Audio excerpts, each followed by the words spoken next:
এক অন্ধকার রাতে গ্রামের মানুষ ভয় পেয়ে যায়। দূর থেকে আসে অদ্ভুত একটি শব্দ, যেন কোনো দানব গ্রামের দিকে এগিয়ে আসছে। সবাই দরজা জানালা বন্ধ করতে ব্যস্ত, কে জানে সামনে কি বিপদ।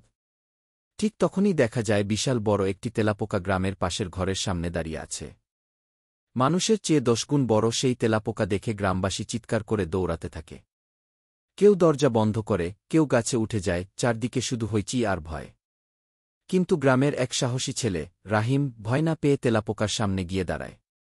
সবাই দূর থেকে তাকিয়ে থাকে, যদি কিছু হয়ে যায়। কিন্তু রাহিম দেখে তেলাপোকার চোখে অদ্ভুত ভয় আর কষ্ট। হঠাৎ তেলাপোকাটি কাঁদতে শুরু করে। বড় বড় অশ্রু গড়িয়ে পড়ে মাটিতে।